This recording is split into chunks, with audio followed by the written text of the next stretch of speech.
In this video, we will discuss what is cutaneous circulation. Basically, cutaneous circulation क्या होता है? Cutaneous word relate करता है किसके साथ? Cutaneous word जो है वो relate करता है always to skin. Cutaneous circulation का मतलब है जब हार्ट पंप करता है और उसके अंदर से जो ब्लड निकलता है जो पूरी बॉडी को मिलता है, उस पूरी बॉडी के साथ साथ वो स्किन को भी मिलता है। तो वो स्किन में जब आता है तो वो स्किन के अंदर किस तरह से सर्कुलेट करता है उसको हम बोलते हैं क्यूटेनियस सर्कुलेशन। बेसिकली इसके कंपोनेंट्स क्या हो सकते हैं? स्किन है एक मेन, इसके अंदर ब्लड वेसल्स। तो वो जो ब्लड वेसल्स या जो भी ब्लड वेसल्स हैं, जिस तरह की भी उनका आर्किटेक्चर क्या है, ये सब क्या है? ब्लड वेसल्स हैं, ठीक है। और ये क्या करवाते हैं? सर्कुलेशन करवाते हैं। तो इस वीडियो में हम यही देखेंगे कि वो ब्लड वेसल्स कौन सी हैं। उसके साथ साथ हम क्यूटेनियस सर्कुलेशन के क्या देखेंगे? फंक्शंस को देखेंगे। और उसके अलावा थर्ड चीज़ जो कि एक अप्लाइड फिजियोलॉजी के बारे में आ जाता है कि जब स्किन के ऊपर कोई भी स्टिमुलस डालते हैं स्किन के ऊपर, जैसे मैंने ये पॉइंट किया है, तो इसकी वजह से स्किन का क्या रिस्पॉन्स हमें शो होगा। वो 3 तरह के, वो उसमें वाइट रिएक्शन आ जाता है, लेविस ट्रिपल रिस्पॉन्स आता है, तो हम वो डिस्कस करेंगे। तो फर्स्ट ऑफ ऑल हमने डिस्कस करना है architecture of blood vessels in cutaneous या क्यूटेनियस स्किन। ओके, आप कुछ भी कह सकते हैं क्योंकि स्किन के लिए वर्ड काफ़ी यूज़ किए जाते हैं। क्यूटिस हो गया, डर्मिस हो गया, तो हम वही इसमें कहते हैं क्यूटेनियस। तो स्टार्ट करते हैं आर्किटेक्चर। बेसिकली 6 पॉइंट्स हैं। 6 पॉइंट से आपको बहुत इजीली याद रहेगा कि किस तरह से ब्लड वेसल्स करते हैं। हम बना लेते हैं रफली सा। ये हमारे पास क्या है? फॉर एग्जांपल स्किन है, ठीक है। हमें पता है स्किन के अंदर 2 लेयर्स होती हैं मेन। ये हमारे पास मतलब हो गई स्किन बाहर की तरफ, ठीक है। बाहर से अगर हम देख रहे हैं ऊपर, तो ये हमारे पास स्किन है ये सारी, ठीक है। इस स्किन के अंदर 2 लेयर्स होती हैं, epidermis, second is dermis. Epidermis and dermis. Dermis के अंदर ना कुछ पेपिलाइज होते हैं, ठीक है, पेपिलाइज प्रेजेंट होते हैं। ये तो हमने स्किन की बात की। अब ये है हार्ट है, फॉर एग्जाम्पल ये हार्ट है। हार्ट के अंदर से आर्टरी आ रही है, वो आगे स्मॉलर आर्टरीज जो हैं वो डिवाइड होती हैं, ठीक है, स्मॉलर आर्टरीज। ये आती हैं स्किन के पास। स्किन के पास पेपिलाइज के पास आ गई। ये कौन है? ये आर्टरीज हैं, स्मॉलर आर्टरीज। ये क्या, स्मॉलर आर्टरीज को क्या बोलते हैं? आर्टरियोल्स। नंबर 1 पॉइंट कि स्मॉलर आर्टरीज से, नंबर 1 पॉइंट, स्मॉलर आर्टरीज से अराइज होते हैं क्या? आर्टरियोल्स, जो कहाँ आते हैं? पेपिलाइज के पास आते हैं, ठीक है। ये पेपिलाइज के पास आते हैं तो ये टर्न करते हैं हॉरिजॉन्टली। हॉरिजॉन्टली मतलब इस वे में, तो ये बन जाते हैं, क्या बन जाते हैं? Meta arterioles. The second point, Meta arterioles, ठीक है। आर्टरियोल्स है, मेटा आर्टरियोल्स में डिवाइड हुआ। मेटा आर्टरियोल्स के बाद ये क्या होता है इनमें? ये जो मेटा आर्टरियोल्स है ना, further hair pin like shapes. Hair pin कैसी होती है? ये ऐसी, ये हेयर पिन लाइक शेप्स में क्या डिवाइड होना शुरू हो जाते हैं। आर्टरियोल्स क्या करते हैं? थर्ड पॉइंट पे हेयर पिन लाइक शेप्स में डिवाइड होकर क्या बनाते हैं? Capillary loops.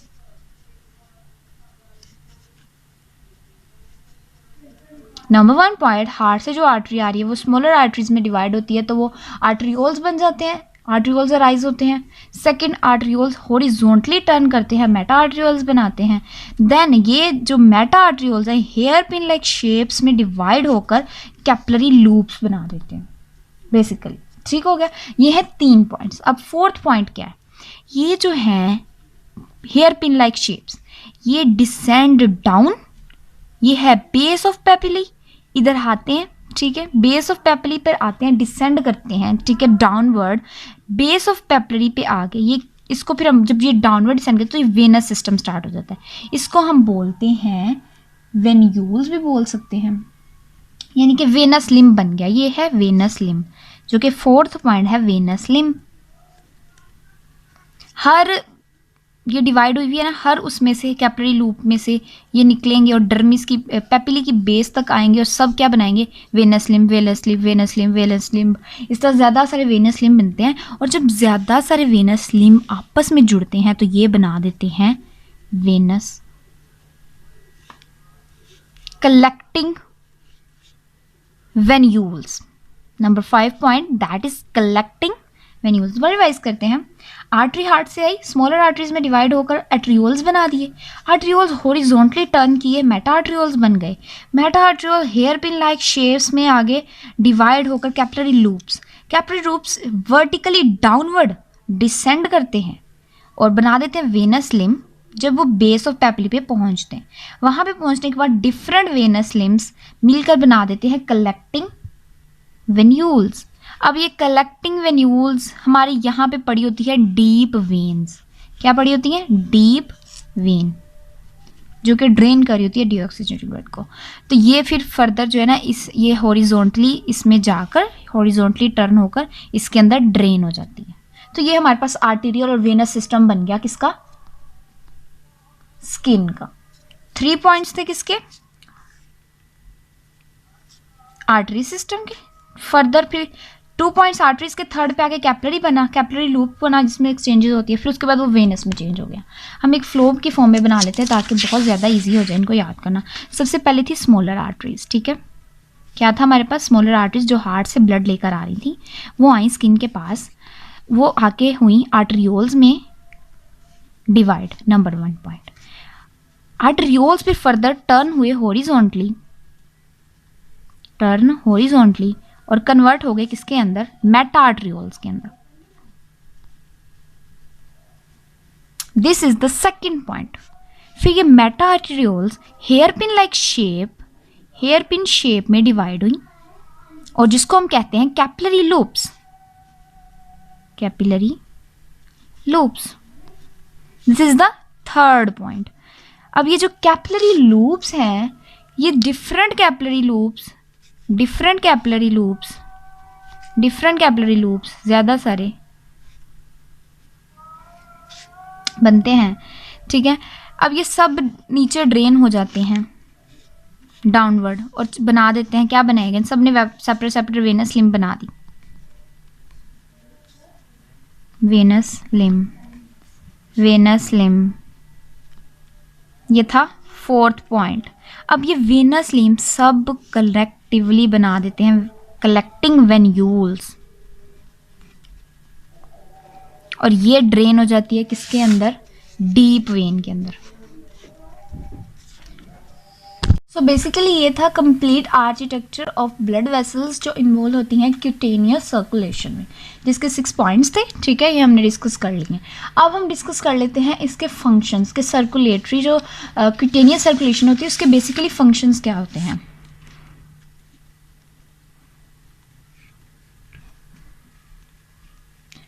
सो बेसिकली जो है हमारे पास 2 फंक्शंस होते हैं. वो 2 फंक्शंस क्या होते हैं? एक तो न्यूट्रिशन सप्लाई करना स्किन को, और एक रेगुलेशन करना किसकी? टेम्परेचर की.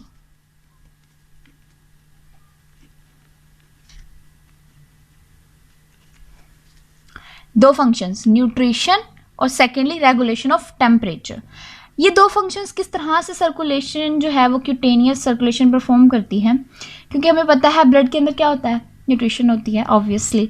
तो वो जब ब्लड आता है और सप्लाई करती हैं क्यूटेनियस वेसल्स, तो हर टिश्यू को जो है वो अपनी अपनी न्यूट्रिशन मिल जाती है. सो इन दिस वे ये न्यूट्रिशन प्रोवाइड करते हैं किसको? स्किन को. अब दूसरा है रेगुलेशन ऑफ टेम्परेचर. टेम्परेचर को रेगुलेट किस तरह से करते हैं? बेसिकली क्या होता है, हमारा जो ब्रेन होता है ना, उसका एक पार्ट होता है हाइपोथैलेमस. ठीक है, हाइपोथैलेमस. अब ये जो हाइपोथैलेमस होता है, इसके अंदर होता है मेड्यूला ऑब्लिगेंटा. ये जब हम हार्ट की एनाटॉमी पढ़ते हैं तो हमें सब कुछ पता चल जाता है कि कहाँ कहाँ पे प्रेजेंट होता है. बेसिकली यहाँ पे हमने सिर्फ फिनोमिना को समझना है. हाइपोथैलेमस का एक पार्ट, ब्रेन का पार्ट होता है हाइपोथैलेमस, और हाइपोथैलेमस के अंदर प्रेजेंट होता है मेड्यूला ऑब्लिगेंटा. इसके अंदर एक सेंटर होता है which is called vasomotor centre. कौन सा centre? Vasomotor centre. Vaso related to vessel, motor यानी कि जो आके रिस्पॉन्स देगी. सेंटर यानी कि कंट्रोल कर रहा है इन दो चीज़ों को, तो ये सेंटर है वेजोमोटर सेंटर। अब ये मेडुला ऑब्लिगेंटा का जो ये वेजोमोटर सेंटर है ये किस तरह से रेगुलेशन ऑफ टेम्परेचर में हेल्प करता है। फॉर एग्जांपल हमारी बॉडी का टेम्परेचर क्या हुआ, इंक्रीज कर गया, इफ़ इंक्रीज, ठीक है, अगर इंक्रीज कर गया बॉडी के अंदर क्या ज़्यादा हीट प्रोड्यूस हो रही है, तो हमें क्या करना है, हीट को लॉस करवाना है। तो ये ऐसा रिस्पॉन्स दे भेजेगा, ऐसा मोटर इम्पल्सेस अपनी भेजेगा स्किन के पास कि वो वहाँ पर जाके हमारी जो वेसल्स हैं उनकी डायलेशन करवा देगा। जब वेसल डायलेट करेंगे तो ज़्यादा ब्लड का फ्लो होगा, और फ्लो ज़्यादा होगा तो क्या हो जाएगा, हीट ज़्यादा से ज़्यादा लॉस होगी। तो इस तरह से ये जब वाटर टेम्परेचर बढ़ा तो इसने अपने आप को रेगुलेट किया, किसके ज़रिए, वेजो डायलेशन के ज़रिए। इसी तरह जब सर्दियाँ होती हैं टेम्परेचर क्या हो जाता है, जो है वो कम हो जाता है और हमें हीट की ज़रूरत होती है, हमारी बॉडी को हीट को कंजर्व करना होता है। तो तब क्या करवाता है, यही वेजोमोटर सेंटर पे वेजो कंस्ट्रिक्टर्स फाइबर्स, इनके वेजो कंस्ट्रिक्टर स्टिमुलस जो है वो रिस्पॉन्स भेजता है, जो जाके वेसल्स की कंस्ट्रिक्शन करवाते हैं। जब वेसल्स की कंस्ट्रिक्शन होगी, ब्लड फ्लो जो है वो कम होगा और हीट जो है वो क्या होगी, कम लॉस होगी, तो स्किन जो है अपने अंदर वेजो कंस्ट्रिक्शन के ज़रिए हीट को कम बाहर निकलने देगी और अपने अंदर सेव कर लेगी। इस तरह से वेजोमोटर सेंटर दो प्रोसेसेस को कर रहा होता है, वेजो कंस्ट्रिक्शन, ठीक है, वेजो कंस्ट्रिक्शन और वेजो डायलेशन। वेजो डायलेशन जब टेम्परेचर बढ़ता है और वेजो कंस्ट्रिक्शन जब टेम्परेचर डिक्रीज करता है, ठीक है, वेजो कंस्ट्रिक्शन और वेजो डायलेशन। सो इस तरह से ये दो फंक्शंस थे, न्यूट्रिशन भी मिल गए, और जब टेम्परेचर बढ़ा या कम हुआ तो स्किन ने अपने अंदर कुछ रिस्पॉन्सेज को, कुछ अपने अंदर जैसे वो कहते हैं ना अडेप्टेबल करने के लिए उस इन्वायरमेंट के, तो अपने अंदर रेगुलेशन लाई। सो ये थे बेसिकली दो फंक्शंस, ठीक है। अब हम डिस्कस करेंगे इसकी कुछ अप्लाइड फिजियोलॉजी। बेसिकली जो अप्लाइड फिजियोलॉजी है वो क्या है अप्लाइड फिजियोलॉजी? अप्लाइड फिजियोलॉजी का मतलब है जब हमारी स्किन पर कोई भी स्टिमुलस लगता है या कोई भी ऐसी चीज़ आके अटैक करती है तो हमारी स्किन ना कुछ शो करती है। मैकेनिकल स्टिमुलस जब मिलता है तो कुछ रिस्पॉन्स देती है, तो वो रिस्पॉन्सेस को हम इसके अंदर डिस्कस करेंगे। ये मैंने कुछ चार्ट फ्लो बनाया है, कंपेयर करके जब हम इन्हें पढ़ेंगे तो बहुत ही इजीली और याद रह जाने वाली चीज़ें हो जाएंगी। हमारे पास ना दो तरह की वो चीज़ें होती है, एक होता है वाइट रिएक्शन और एक होता है Lewis triple response. Triple response का मतलब 3, तो ट्रिपल में फर्दर 3 आ जाते हैं, रेड रिएक्शन, फ्लेयर और व्हील। ये है उसकी कंप्लीट अप्लाइड फिजियोलॉजी। जब हम किसी भी स्किन को मैकेनिकल स्टिमुलस देते हैं तो वो जो हमें रिस्पॉन्स देता है वो इन चीज़ों की फॉर्म में आता है, या तो वो वाइट रिएक्शन होगा या वो लेविस ट्रिपल रिस्पॉन्स होगा। अब वाइट रिएक्शन क्या होता है या ये क्या होता है, इनमें क्या डिफरेंस होता है, आज हम इसमें जो है इस टेबल की फॉर्म में डिस्कस कर लेंगे। सो नंबर 1 हमारे पास आता है वाइट रिएक्शन। पहले हम समझ लेते हैं कि वाइट रिएक्शन का क्या मतलब है। जब कोई भी हल्की सी चीज़ ने हमारी स्किन के ऊपर पॉइंट आउट किया तो आपको नजर आया ये इस तरह ना लाइन बन जाती है, पेल येलो कलर की लाइन शो होती है हमारी स्किन के ऊपर, और वो in the direction of stroke. अब ये जो स्टिमुलस लगा था ना इसको हम बोलेंगे स्ट्रोक।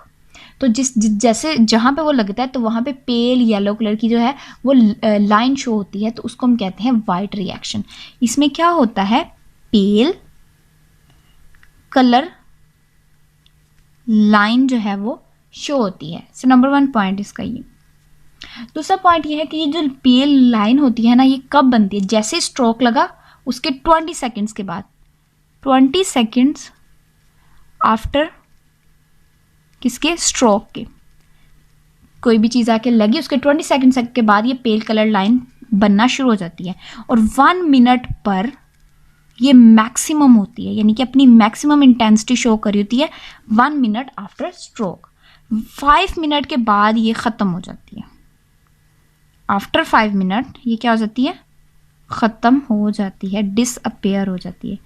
ये था नॉर्मल सा, ये डिपेंड नहीं कर रहा किसी भी नर्वस पे, does not depend on nervous mechanism. ठीक हो गया, ये हो गया वाइट रिएक्शन के कुछ पॉइंट्स कि पेल लाइन कलर शो होगी। ये बिल्कुल हल्का सा जब स्टिमुलस हल्का सा रिस्पॉन्स मतलब स्टिमुलाई आएगा 20 सेकंड्स के बाद ये शो होगा, 1 मिनट पे मैक्सिमम हो जाएगा, 5 मिनट के बाद डिसअपेयर हो जाएगा और नर्वस मैकेनिज्म पे डिपेंड ही नहीं कर रहा। अब हम आ जाते हैं लेविस ट्रिपल रिस्पॉन्स पे, जिसमें आता है red reaction. White reaction, red reaction, क्या डिफरेंस फील हो रहा है, इसमें रेड लाइन शो होगी, ठीक है। इसमें क्या होता है कि जब कोई चीज़ हल्की बजाय थोड़ी सी ज़्यादा इंटेंसिटी पे लग जाती है तो हमें शो होती है रेड लाइन। इसमें हमें कौन सी लाइन मिलती है? Red line. और ये कब मिलती है? ये 20 सेकेंड था, ये 15 सेकेंड्स आफ्टर स्ट्रोक। ठीक है, स्ट्रोक लगने के 15 सेकेंड के बाद, 15 सेकेंड आफ्टर स्ट्रोक। ये भी अपनी मैक्सिमम इंटेंसिटी जो है वो 1 मिनट पे शो करती है। ठीक है, और ग्रेजुअली ये यही लगा लो कि ग्रेजुअली ये क्या होना शुरू हो जाती है, आहिस्ता आहिस्ता फिर ये डिसअपेयर हो जाती है। ठीक हो गया। ये भी किसी पे no depend on nervous mechanism, ये भी किसी नर्वस मैकेनिज्म पे डिपेंड नहीं, क्योंकि इसमें भी कोई भी नर्व्स वगैरह इन्वॉल्व नहीं होती। ये भी simply red line 15 second 1 minute gradually disappear. You can easily compare these two things. Okay, तो इस तरह याद करना ईजी हो जाएगा। ये होगी दो चीज़ें। अब फ्लेयर और व्हील, लेविस ट्रिपल रिस्पॉन्स में दो चीज़ें हो जाती हैं, दैट इज फ्लेयर और व्हील। अब फ्लेयर क्या है और व्हील क्या है? रेड रिएक्शन के बाद जब कोई चीज़ ज़्यादा जोर की लग जाती है, लाइन अपीयर हुई जहाँ पे हो रही थी ना रेड रिएक्शन की लाइन, फॉर एग्जाम्पल ये रेड रिएक्शन की लाइन थी, अब इस पर दोबारा किसी ने लगा दिया स्टेम, अब क्या होगा? ये वाला रेड कलर फैलना शुरू कर जाएगा, फैलना शुरू कर देगा, 10 सेंटीमीटर तक फैल जाएगा।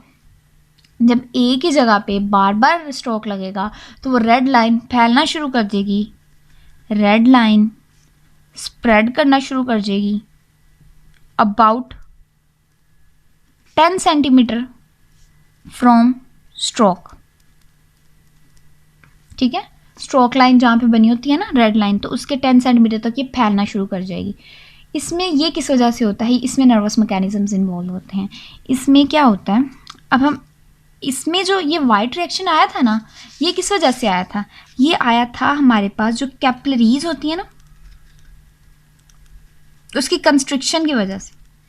कैपिलरीज जब थोड़ा सा स्टिमुलस लगता है ना तो कैपिलरी कंस्ट्रिक्ट कर गई, ये आ गया। लेकिन अगर कैपिलरी डायलेट कर गई उसकी वजह से तो क्या आया? Red reaction. ये बात याद रखनी है। अगर स्टिमुलस लगने की वजह से वो कैपिलरीज डायलेट होगी ना तो रेड लाइन आएगी, अगर वो कंस्ट्रिक्ट हो गई तो वाइट लाइन आएगी। अब फ्लेयर में आर्टरियोल्स की कंट्रैक्शन हो जाती है, आर्टरियोल्स की कंस्ट्रिक्शन हो जाती है। इसमें ना एक्सोन रिफ्लेक्स इन्वॉल्व होता है, क्योंकि जब आर्टरियोल्स पे इफेक्ट हो गया तो इट मीन्स कि ये नर्व से, ये हमारे ब्रेन से जुड़ी हुई चीज़ें हैं, तो फिर ये एक्सोन रिफ्लेक्स इसमें आ जाता है। एक्सोन रिफ्लेक्स क्या होता है? जहाँ पे चोट लगती है वहाँ से नर्व जाती हैं ऊपर हमारे हार्ट के पास पोस्टीरियर, क्योंकि पोस्टीरियर जो होता है वो सेंसरी होता है, एंटीरियर होता है मोटर, यानी कि मोटर मतलब जो लेके आता है, और ये जो लेके जाता है वो होता है सेंसरी। तो सेंसरी फाइबर्स जाएंगे ब्रेन के पास, वहाँ से लेकर आएंगे स्टिमुलस, वहाँ से रिस्पॉन्स लेके आएंगे मोटर की फॉर्म में, और यहाँ पे लाके कंस्ट्रिक्शन करवा देंगे इस जगह पे, और फिर जो है वो फ्लेयर बनना शुरू हो जाएगा। ये था हमारे पास एक्सोन रिफ्लेक्स। ठीक है, एक्सोन रिफ्लेक्स दोबारा रिवाइज कर लेते हैं। सेंसरी फाइबर्स जो होती हैं वो लेके जाती हैं ब्रेन के पास, फिर ब्रेन से मोटर जो होती है वो रिस्पॉन्स लेके आती है और वहाँ पे आके कंस्ट्रिक्शन करवा देती है आर्टरियोल्स की, तो इसकी वजह से फिर ये फ्लेयर बन जाता है, जो कि स्प्रेडिंग ऑफ लाइन 10 सेंटीमीटर। तो ये था फ्लेयर। ये तो अब इसमें ब्रेन इन्वॉल्व है ना, तो it means it depend on nervous mechanism. So I hope कि समझ आ रही होगी। अब लास्ट जो है व्हील। व्हील क्या है? व्हील के अंदर ये होता है कि फॉर एग्जांपल पहले रेड लाइन बनी थी, उसके ऊपर दोबारा स्टिमुलस लगा था, उसके ऊपर दोबारा आके स्टिमुलस लगा तो वो फिर फैलना शुरू कर गया। अब जब दोबारा फिर ज़्यादा इंटेंसिटी पे आके लगेगा तो ये जो रेड लाइन होगी ये डिसअपेयर होके वहाँ पर स्वेलिंग शुरू हो जाएगी। ऑलमोस्ट स्वेलिंग कितनी होगी? 2 मिलीमीटर की, 2 मिलीमीटर अबव स्ट्रोक लाइन के ऊपर उभरे जाएगी, क्योंकि जब स्वेलिंग होती है हमें पता है चीज़ का साइज बढ़ना शुरू कर देता है ऊपर, तो वो 2 मिलीमीटर स्वेलिंग होना स्टार्ट हो जाएगी। ये होता है व्हील। ये स्वेलिंग किस वजह से होती है? क्योंकि जब पहले आर्टरियोल्स की कंस्ट्रिक्शन हुई थी ना, तो जब दोबारा से ऊपर डालते हैं ना तो कैपिलरीज जो होती है ना वो फ्लूइड निकलने लग जाता है कैपिलरीज में, फ्लूइड फ्लूइड निकलने की वजह से फिर उस जगह पे क्या हो जाती है, स्वेलिंग स्टार्ट हो जाती है, तो इसको कहते हैं व्हील। ये भी किसी उस पर डिपेंड नहीं कर रहा, no depend on nervous mechanism. So एक इंपॉर्टेंट एमसीक्यूज यहाँ पे बन जाता है कि कौन सा इन सब में से रिस्पॉन्स डिपेंड कर रहा है नर्वस पे। So it is only flare, क्योंकि उसके अंदर आर्टरियोल्स इन्वॉल्व हैं, इसके अंदर कैपिलरीज इन्वॉल्व हैं, इसमें भी कैपिलरीज, इसमें भी कैपिलरीज। सो आर्टरियोल्स का जब आएगा तो फिर वो नर्वस से रिलेट कर जाता है, तो इसलिए नर्वस डिपेंड कर रहा है कौन सा फ्लेयर। बाकी व्हील हो गया, रेड रिएक्शन, वाइट रिएक्शन, ये लोग नहीं डिपेंड कर रहे नर्वस मैकेनिज्म पे। सो ये था हमारे पास, कंप्लीट हो गया हमारे पास कंप्लीटली क्यूटेनियस सर्कुलेशन, जिसमें हमने आज क्या क्या देखा है। हमने सबसे पहले उसका आर्किटेक्चर देखा, जिसमें 6 पॉइंट्स हमने देखे। फिर हमने उसके फंक्शंस देखे, जो कि एक न्यूट्रिशन था और एक जो था रेगुलेशन था। फिर हमने लास्ट पे हमने इसका जो है वो रिस्पॉन्स देखे 3, यानी कि जो कि अप्लाइड फिजियोलॉजी में आते हैं। सो आई होप कि आप सबको समझ आ गई हो। अल्लाह हाफिज़।